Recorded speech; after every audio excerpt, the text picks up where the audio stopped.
오늘은 고난과 하나님의 섭리에 대해서 우리가 두 번째 주, 1월 두 번째 주에 바로 번영과 하나님의 섭리에 대해서 살펴보았고, 오늘은 고난과 하나님의 섭리에 대해서 같이 생각해 보겠습니다.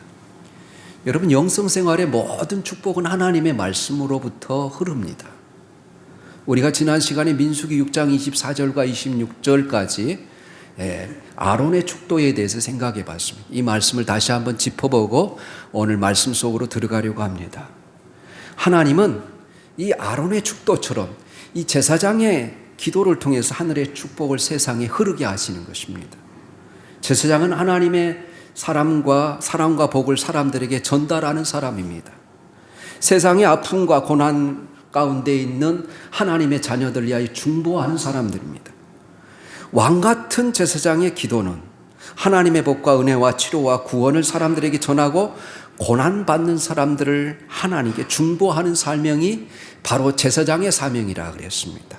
그런데 베드로 사도는 바로 우리 모두가 하나님 앞에 왕같은 제사장이라 그렇게 말씀했습니다. 그래서 오늘 우리가 드리는 이 구약의 제사장 기도는 기적을 일으키고 또 신비의 통로가 될 것입니다. 어떤 분의 간증입니다. 고등학교 3학년 딸이 어느 날 호흡곤란을 일으켜서 병원을 찾았습니다.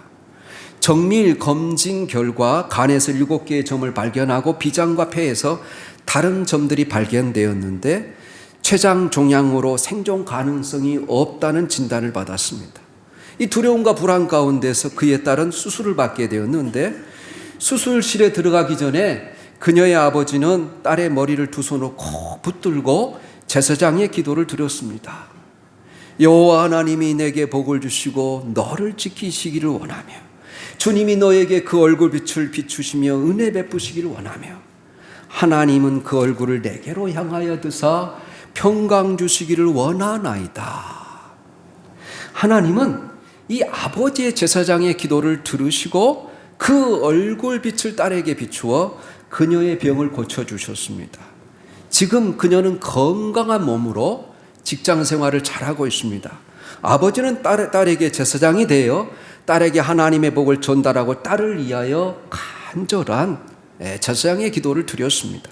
하나님은 우리 모든 부모들에게 자식을 위한 제사장이 되라고 말하는 거예요. 하나님이 우리를 먼저 불러주시고 우리가 우리 가정의 믿음의 그 흐름에 있어서 중심에 있다면 하나님께서는 우리에게 파수꾼의 사명을 감당하라고 말씀하세요.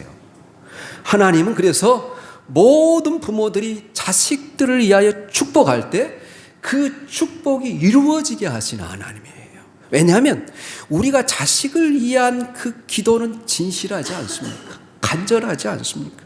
그래서 하나님이 반드시 우리가 제사장의 기도를 믿고 우리 자녀들을 축복할 때 그 축복이 우리 자녀들에게 흐르는 거예요.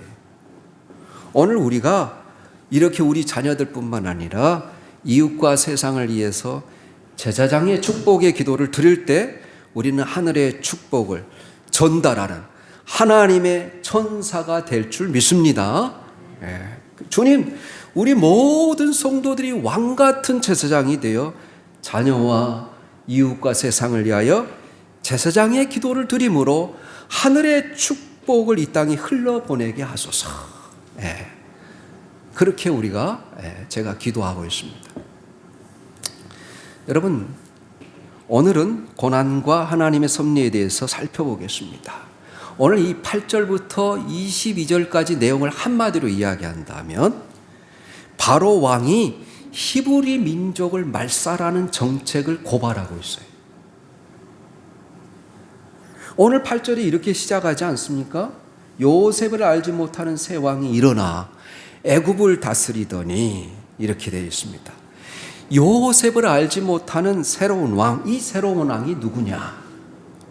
이건 성서학자들의 견해가 다 달라서 누구라고 말할 수는 없지만, 어떤 사람은 아멘호텝 2세라고 생각하는 사람이 있고, 어떤 사람은 티투모스 1세라고 보는 사람이 있고, 어떤 사람은 람세스 2세일지도 모른다고 주장하는 학자들이 있습니다. 정답은 없습니다. 이것은 이 출애굽기 역사를 기원전 15세기로 보느냐 13세기로 보느냐에 따라서 그 시대의 왕이 달라질 수 있기 때문에 그렇습니다.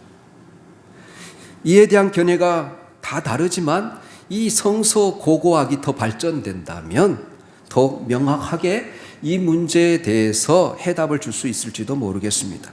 분명한 것은 요셉을 알지 못하는 새로운 애굽의 통치자가 일어나면서부터 이스라엘 민족의 운명이 달라졌다는 거예요. 요셉이 통치하고 있었을 때 여러분 애굽의 그 왕조는 힉소스 왕조라고 해요. 이 힉소스 왕조가 다스렸을 때는 여러분 요셉의 그 가족들과 여러분 야곱의 자녀들이 평안했어요. 그런데 이 힉소스 왕조가 무너지고 애굽의 새로운 왕조가 들어섬으로 말미암아 더 이상 이스라엘 민족을 그대로 두지 않았습니다. 점점 강해지고 번성해가는 이스라엘 백성들의 변형 앞에 그들은 위협을 느꼈습니다. 그리고 구체적으로 탄압의 음모를 시작했습니다. 동시에 이스라엘 민족의 운명은 노예의 자리로 전락해 가기 시작했습니다. 또한 그들은 말로 다할 수 없는 고통과 이 핍박의 해오리를 경험하기 시작합니다. 그러면 이스라엘 민족의 역사의 한때에 이 고통을 허락하시는 하나님의 섭리는 어디에 있을까요? 그동안 잘 살아왔던 우리의 삶의 무대가 갑자기 바뀌면서 고통의 해오리가 몰아치는 이유를 우리는 어떤 뜻으로 해석해야 할까요? 첫째로 이 고통은 성공할 수 없는 사단의 음모라는 것입니다. 우리에게 왜 고통을 허락하시는가? 우리가 왜 고통을 경험하게 되는가? 그것은 성공할 수 없는 사단의 음모요, 사단의 핍박이요, 사단의 방해라는 것입니다. 실제로 이스라엘 민족을 핍박하는 대표적인 지도자가 누구였습니까? 여러분 애굽의 파라오라고 그래요. 바로라고 해석되어 있지만 애굽의 모든 왕들을 파라오라고 부르잖아요. 바로였어요. 그 사람의 이름이 누구인지는 알 수 없지만 그가 실제로 사단의 하수인에 불과하다는 사실을 우리는 기억해야 합니다. 출애굽기는 이 바로가 계속해서 철저하게 하나님을 반역하고 하나님의 백성들을 핍박하는 사단의 도구로 쓰임받았음을 보여주는 거예요. 그런데 여기서 우리가 반드시 분리해서 생각해야 할 것이 있습니다. 그것은 뭐냐면 하나님이 사랑하시는 그 자녀들에게 삶의 현장에서 고통을 허용하는 것은 사실입니다. 모든 것이 하나님의 섭리 가운데 있는 것은 사실입니다. 그러나 하나님 자신이 그 고통을 주시는 것은 결코 아니라는 것입니다. 우리에게 고통을 주시는 자는 사단이라는 거예요. 그래서 우리가 고린도후서 12장 7절을 보면 또는 욥기서를 보면 우리가 알 수 있어요. 고린도후서 12장 7절 이하를 보면 사도 바울에게 어떤 고통이 있었습니까? 무슨 문제가 있었습니까? 질병이 있었어요. 그가 그 질병이 가시와 같이 계속 그에게 고통을 주니까 하나님께 3번이나 부르짖지 않습니까? 그러나 그가 원하는 뜻대로 하나님의 응답을 하신 것은 아니었습니다. 그가 어떤 질병을 가지고 있느냐에 따라서 학자들의 견해는 다 달라요. 어떤 사람은 안질이었을 것이다, 눈병이었을 것이다 이렇게 생각합니다. 왜냐하면 그는 예수를 믿는 자들을 핍박하기 위해서 다마스커스로 가는 중에 하늘에서 강력한 그 하늘의 빛을 받아서 그의 눈이 멀어지지 않았습니까? 한동안 멀어졌어요. 그런데 하나님께 기도하니까 하나님께서 아나니아 선지자를 보내셔서 그의 눈에 안수함으로 말미암아 보게 되었어요. 그 후유증으로 그가 눈병을 앓았을 것이다 이렇게 생각하는 사람도 있었고, 또 그는 꼽추였을 것이다 이렇게 생각하는 사람도 있었고, 그는 간질을 앓았을 것이다 이렇게 해석하는 사람들이 있습니다. 어떤 질병을 앓고 있었는지 분명하지는 않지만 분명한 것은 그가 고칠 수 없는 난치병을 앓고 있었다는 사실입니다. 우리 한번 고린도후서 12장 7절 말씀 한번 찾아볼까요? 고린도후서 12장 7절 한번 띄워주세요. 우리 같이 읽겠습니다. 시작. 이는 계시를 받는 것이 지극히 크므로 너무 자만하지 않게 하시려고 내 육체의 가시 곧 사단의 사자를 주셨으니 이는 나를 쳐서 너무 자만하지 않게 하려 하심이라. 그래요. 이 고린도후서 12장은 어떻게 시작하냐면 사도 바울이요, 자기는 몸 밖에 있었는지 몸 안에 있었는지 알 수 없지만 그가 3층에 올라갔다는 거예요. 하나님의 보좌를 봤다고 그는 고백합니다. 그는 지극히 놀라운 하나님의 특별한 계시를 받았어요. 뿐만 아니라 그는 자랑할 것이 참 많이 있었어요. 그를 통해서 하나님의 능력이 나타나고 수많은 사람을 고쳤을 뿐만 아니라 그에게 주신 하나님의 계시가 너무나 커서 하나님이 자기에게 자만하지 않도록 하기 위해서 육체의 가시, 사단의 사자를 주셨다. 그렇게 고백해요. 하나님이 그에게 질병을 주신 것은 그를 오만하지 않도록 하기 위해서. 그러므로 하나님은 그를 겸손하게 하시려고 그 질병을 허용하셨다. 이렇게 고백해요. 바울은 자기 몸에서 찌르는 그 고통 자체를 뭐라고 표현하고 있습니까? 하나님이 주신 가시라고 표현하지 아니하고 바로 육체의 가시, 사단의 사자라고 이야기해요. 그 고통 자체는 사단이 준 것이지 하나님이 주신 것이 아니라는 의미입니다. 그러므로 우리가 하나님 내게 왜 이런 고통을 주셨습니까? 왜 하필이면 나입니까? 그렇게 말하지 마십시오. 그것은 사단의 역사라고 성경은 이야기하고 있습니다. 우리 주님이 이렇게 말하지 않습니까? 요한복음 10장 10절에 도둑이 오는 것은 도둑질하고 그리고 사람을 죽이고 멸망시키기 위해서 오는 것이요, 내가 온 것은 양으로 생명을 얻고 더 풍성하게 얻게 하려 하심이라. 우리 주님은 생명을 주시고 생명을 풍성하게 하시고 생명을 살리기 위해서 오셨다는 거예요. 베드로전서 5장 8절에 의하면 이렇게 말합니다. 근신하라, 깨어라, 너희 대적마귀가 우는 사자같이 두루다니며 삼킬 자를 찾나니 너희는 믿음을 굳건하게 하여 그를 대적하라. 그렇게 말해요. 그래서 우리에게 육체적인 고통을 주시고 우리를 파멸시키려고 음모를 꾸미는 자는 사단이라고 성경은 이야기하고 있어요. 지금 바로를 통해서 이스라엘 민족의 핍박이 가해집니다. 이 바로의 배후에 있던 사단이 이스라엘 백성들을 그렇게 핍박한 것입니다. 그래서 이스라엘을 멸절시키고자 하는 음모, 태어난 사내 아이를 다 나일강에 던져 죽게 함으로 이스라엘 민족의 씨를 말리려는 이 멸망의 음모가 시작됐습니다. 이 음모는 이때뿐만 아니라 역사를 통해서 주기적으로 반복되는 사단의 음모였습니다. 오늘 여러분 성경을 보면 이 사단이 이스라엘 백성 히브리 민족을 핍박하는 강도가 굉장히 점점 더 세지지 않습니까? 처음에는 여러분 비동과 람세스와 같은 그 성을 지키기 위해서 그들의 노동력을 사용해서 그들을 힘들게 했어요. 두 번째는 여러분 14절을 보면 어려운 노동으로 그들의 생활을 괴롭게 하니 곧 흙 이기와 벽돌 굽기와 농사와 여러 가지 일이라 그 시키는 일이 모두 엄하였다, 힘들었다는 거예요.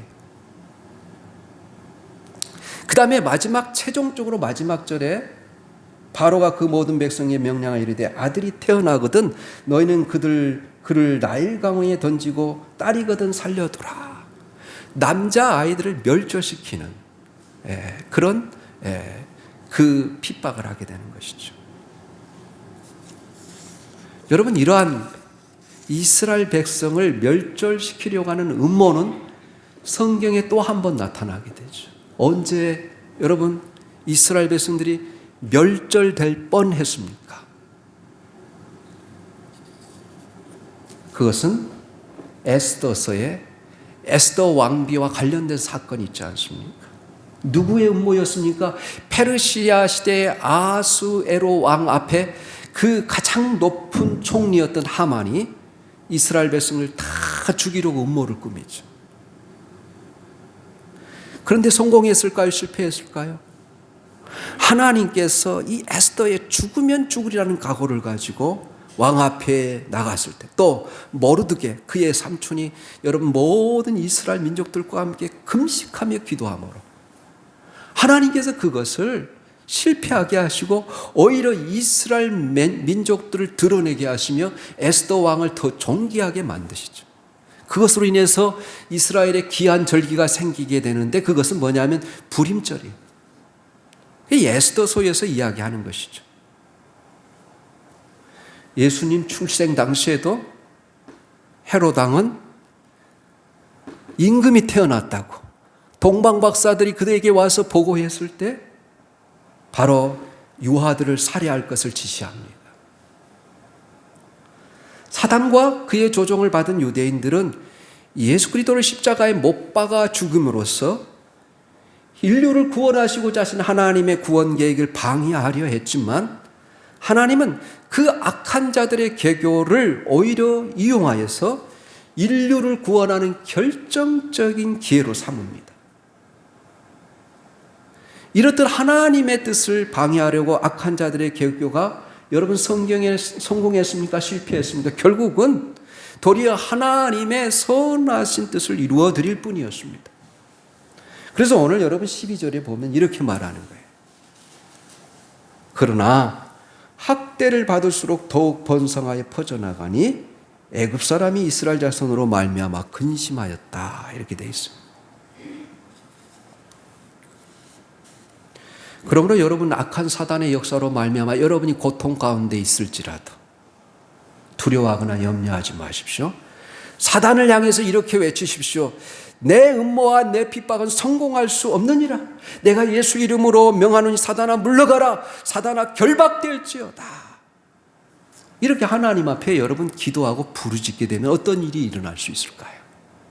우리 한번 시편 107편 13절 15절 13절에서 15절까지 또 19절에서 20절까지 띄워주시면, 또 여러분 찾을 수 있으면 시편 107편은 이런 이야기로 가득 차 있어요. 여기서만 이야기하는 것이 아니라 시편 107편을 읽으면 우리의 고난이 무엇으로 말미암았는지, 그리고 그 고난 때문에, 그 풍랑 때문에, 시련 때문에 하나님께 부르짖었더니 하나님께서 어떻게 역사하셨는지를 시편 107편의 1절부터 마지막 절까지 노래하고 있어요. 우리 시편 107편 13절부터 15절입니다. 우리 같이 읽겠습니다. 시작. 이에 그들이 그 환난 중에 여호와께 부르짖음에 그들의 고통에서 구원하시되 흑암과 사망의 그늘에서 인도하여 내시고 그들의 얼거맨 줄을 끊으셨도다. 여호와의 인자하심과 인생에 행하신 기적으로 말미암아 그를 찬송할지로다. 또 여러분 19절 20절 시편 107편 19절 20절입니다. 또 같이 읽습니다. 시작. 이에 그들이 그들의 고통 때문에 여호와께 부르짖음에 그가 그들의 고통에서 그들을 구원하시되 그가 그의 말씀을 보내어 그들을 고치시고 위험한 지경에서 건지시는도다. 여호와의 인자하심과 인생에 행하신 기적으로 말미암아 그를 찬송할지로다. 그렇게 이야기하고 있어요. 그래서 우리가 이런 사단의 음모와 사단의 방언으로 인해서 우리가 시련을 당할 때 하나님께 부르짖으십시오. 이 사단의 음모는 우리의 부르짖음을 통해서 결코 성공할 수 없다는 사실을 우리가 확신하며 살아갈 수 있기를 예수님의 이름으로 축원합니다. 둘째로, 고통은 하나님 나라를 사모하게 하는 하나님의 은혜입니다. 왜 고통이 허용됩니까? 한번 생각해 보십시오. 이스라엘 민족의 입장에서 한번 생각해 보십시오. 만약 이스라엘 민족에게 계속 번영을 누리고 잘 살았다면 하나님이 그들의 조상 아브라함과 이삭과 야곱에게 약속한 가나안 땅이 생각나겠습니까? 아마 까맣게 잊어버리고 살 것입니다. 그러나 애굽 땅에서 고통을 받게 되니까 비로소 무슨 생각을 하게 됩니까? 하나님이 우리 민족을 가나안 땅에서 놀라운 백성으로 세우시겠다는 약속이 생각난 거예요. 그래서 하나님의 약속을 기억하게 됩니다. 그들이 애굽에서 이렇게 모진 고통과 힘든 고역으로 여러분 그들의 노동력이 착취를 당했을 때 모세를 통해서 애굽을 탈출하라고 했을 때 그들이 애굽에 있는 모든 것을 다 내려놓고 미련을 다 버리고 광야를 향해 떠날 수 있었던 것은 이 고된 고역과 힘든 고통 때문입니다. 또 약속의 땅 가나안을 향해서 여러분 나아갈 수 있는 그 생각을 일깨우게 되는 것입니다. 우리가 세상을 즐기는 동안 천국의 소망을 갖기가 어렵습니다. 저나 여러분들이나 이 땅이 너무 편하고 즐거운 일들이 많이 있기 때문에 누가 당장 여러분 하늘나라에 가고 싶겠습니까? 우리가 세상이 우리의 모든 것이 번영스럽고 잘 될 때는 여러분 천국을 소망하지 않습니다. 마찬가지로 우리가 누리던 이 번영이 사라지고 너무 괴롭고 힘들어지면 무슨 생각을 할 것 같습니까? 하나님 나라를 열망하게 되는 거예요. 여러분 가끔 병석에서 너무너무 괴로워하는 분들의 치유를 위해서 우리가 기도하지만 치유되지 않는 안타까운 사건들이 있지 않습니까? 제가 여러분 범은중앙교회 전임사역을 했을 때 우리 범은중앙교회 장로님 중에 한 분이 간암에 걸렸어요. 동네 병원에 갔는데 늘 감기약만 지어줬는데 여러분 세브란스 병원에 갔더니 간암 말기라는 거예요. 이분이 누구였냐면 이한동 국무총리 형님이었습니다. 이한동 국무총리가 여러분 2년 전에 돌아가셨잖아요. 근데 제가 매주 한 번씩 가서 그분을 위해서 안수하고 기도하고 왔어요. 제 사역 가운데 하나가. 그래서 제가 오면 너무 여러분 좋아하고 기도하면 그렇게 평안함을 가졌어요. 그리고 죽을 때까지 저를 잊지 아니하고 자녀들에게 또 그 가족에게 저를 늘 감사하게 생각하라고 그렇게 고백하고 결국은 여러분 낫지 못하고 돌아가셨어요. 여러분 어느 날 그들에게서 이런 간증이 나옵니다. 나를 위해서 그만 기도하세요. 괜찮습니다. 이제는 천국 가고 싶어요. 정말 여러분 진심일 것입니다. 반드시 이것이 패배적인 고백만은 아닙니다. 그리고 그날부터 이상하게 평안한 가운데 하늘나라를 소망하는 성도들을 봅니다. 세상의 고통 때문에 우리는 하늘나라를 소망을, 우리의 영혼의 본향을 소망하며 평안히 죽음을 맞이하는 사람들을 보게 돼요. 그래서 이 고통은 하나님 나라를 열망하게 하는 하나님의 은혜가 있어요. 셋째로 고통은 하나님의 백성을 연단시키시고 믿음을 성장하게 만드는 훈련입니다. 이스라엘 백성은 이 고통을 통해서 비로소 기도하기 시작해요. 1장에서는 나오지 않지만 2장, 3장에서 계속해서 그들이 기도했다고 되어 있어요. 우리 한번 출애굽기 여러분 2장 한 장만 넘기셔서 2장 23절부터 25절까지만 읽어보겠습니다.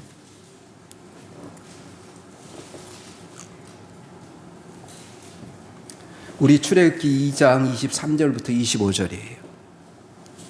우리 시작 읽겠습니다. 여러 해 후에 애굽 왕은 죽었고 이스라엘 자손은 고된 노동으로 말미암아 탄식하며 부르짖으니 그 고된 노동으로 말미암아 부르짖는 소리가 하나님께 상달된지라. 하나님이 그들의 고통 소리를 들으시고 하나님이 아브라함과 이삭과 야곱에게 세운 그 언약을 기억하사 하나님이 이스라엘 자손을 돌보셨고 하나님이 그들을 기억하셨더라. 이렇게 되어 있습니다. 그들은 하나님을 까맣게 잊고 살다가 고통 때문에 하나님을 부르짖기 시작해 하나님께 기도하기 시작하고 하나님을 의지하기 시작했어요. 그래서 하나님과 교제하며 하나님을 의지하게 되는 것입니다. 하나님을 의지하는 사람은 그때부터 하나님 앞에 쓰임을 받을 수 있는 거예요. 믿는 사람은 반드시 기도하셔야 돼요. 기도하는 사람만이 살아있는 사람이에요. 영이. 하나님이 절대로 쓸 수 없는 사람은 하나님을 의존할 필요를 느끼지 않는 사람, 자기가 가지고 있는 자원으로, 물질로, 지식으로, 경험으로, 능력으로 인생을 얼마든지 하나님 없이도 살 수 있다고 생각하는 사람은 하나님과 상관없는 사람입니다.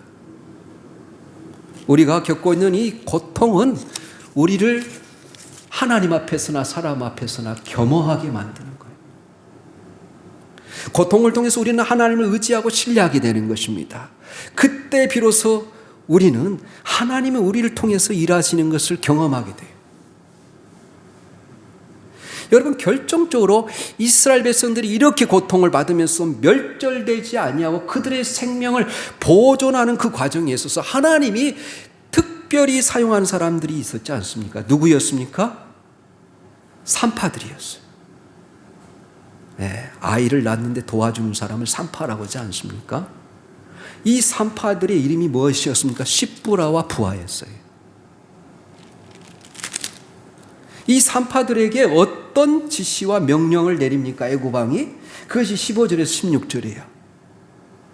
애굽왕이 히브리 산파 십부라라는 사람과 부하라는 사람에게 말하여 이르되 너희는 히브리 여인을 위하여 해산을 도울 때 그 자리를 살펴서 아들이거든 그를 죽이고 딸이거든 살려두라. 그렇게 말해요. 여러분, 그럼에도 불구하고 이 바로의 명령을 어기고 히브리 남아들을 살려줍니다. 그게 17절이에요. 그러나 산파들이 하나님을 두려워하여 애굽왕의 명령을 어기고 남자 아기들을 살린지라. 이렇게 되죠. 왜 그랬습니까? 그들은 이 한 나라의 절대 군주였던 바로보다 만왕의 왕이시고 온 세상의 역사를 주관하시고 다스리시는 하나님을 더 두려워했기 때문이라는 거예요. 하나님을 참으로 경외했기 때문이라는 거예요. 경외라는 단어가 어떤 뜻입니까? 하나님을 두려워하고 하나님을 사랑한다는 뜻이에요. 이 하나님을 두려워하고 하나님을 참으로 사랑하는 자였기 때문에 여러분, 이 바로 왕의 명령을 어기고 하나님을 경외함으로 이스라엘 민족의 그 남자들의 생명이 보존될 수 있었어요. 참으로 하나님을 경외했습니다. 본문은 그들의 행동에 대해 어떻게 기록하고 있습니까? 20절, 21절에 하나님이 그 산파들에게 은혜를 베푸시니 그 백성은 번성하고 매우 강해졌느니라. 그 산파들은 하나님을 경외하였으므로 하나님이 그들의 집안을 흥왕하게 하신지라. 이렇게 되어 있습니다. 하나님이 이스라엘 남아들을 살리기 위해서 산파들을 사용했어요. 참으로 하나님을 경외하고 두려워하는 산파들을 사용했어요. 여러분, 구약 성경 잠언과 시편에서 무엇이 지혜의 근본이라고 말합니까? 여러분, 잠언의 여러 간데서 이야기해요. 하나님을 경외하는 것이 지혜의 근본이거늘 거룩한 자를 아는 것이 명철이니라. 하나님을 경외하는 것이 지식의 근본이거늘 미련한 자는 지혜와 훈계를 멸시하느니라. 그렇게 말해요. 이렇게 하나님을 두려워하며 사랑하는 자에게 어떤 복을 주시느냐? 잠언에 의하면 지혜와 형통의 복을 주시고 모든 것이 잘되게 하는 복을 주세요. 우리 한번 잠언 9장 10절하고 시편 128편 1절 2절 말씀 올려주시면 또 한번 같이 읽겠습니다. 잠언 9장 10절 말씀이요. 시작. 여호와를 경외하는 것이 지혜의 근본이요 거룩하신 자를 아는 것이 명철이니라. 시편 128편 1절 2절입니다. 여러분, 시편 128편 1절 2절 하나님을 경외하는 자의 복에 대해서 시편 128편은 이야기하고 있어요. 우리 시편 128편 1절 2절 읽겠습니다. 시작. 여호와를 경외하며 그의 길을 걷는 자마다 복이 있도다. 내가 내 손이 수고한 대로 먹을 것이라. 내가 복되고 형통하리로다. 이렇게 이야기하고 있습니다. 일반적으로 하나님의 백성들은 이 국가의 법을 잘 지키고 질서를 잘 지켜야 합니다. 그러나 이 국가의 법을 지키는 것이 때로 하나님의 법을 어길 때는 더 높은 권위이신 하나님의 법에 순종해야 하는 것입니다. 우리가 사람에게 순종하는 것과 세상의 법을 따르는 것이 하나님께 불순종이 될 때에는 세상의 법을 무조건 어기려고 해서 어기는 것이 아니라 더 높은 권위이신 하나님의 법에 순종하기 위해서 우리는 세상의 법에 노라고 말할 수 있어야 된다는 거예요. 이러한 사람이 하나님을 참으로 두려워하고 경외하는 자라는 거예요. 그래서 이렇게 산파들이 하나님을 참으로 경외하니까 하나님이 그들을 통해서 생명을 살려주셨을 뿐만 아니라 그들의 가족을 여러분 왕성하게 하셨다, 번성하게 하셨다, 축복하셨습니다. 이렇게 남자들의 생명을 보호해 주셨습니다. 그리고 그 남자들 가운데 누가 있었을까요? 모세. 그리고 그 모세를 통해서 놀라운 출애굽의 구원의 드라마가 시작되는 거예요. 그러므로 우리가 고통이 올 때 너무 낙심하지 마십시오. 고통의 배후에 있는 하나님의 뜻을 헤아리시기를 바랍니다. 그리고 그 고통은 여러분에게 하나님 나라를 열망하게 하고 사모하게 하는 것입니다. 그 고통을 통해서 하나님의 사람으로 빚어지고 우리 믿음이 성숙해지는 것입니다. 그리하여 마침내 저와 여러분 모두가 올 한 해 동안 하나님의 영광을 위하여 다 쓰임 받으시기를 예수님의 이름으로 축원합니다. 아멘.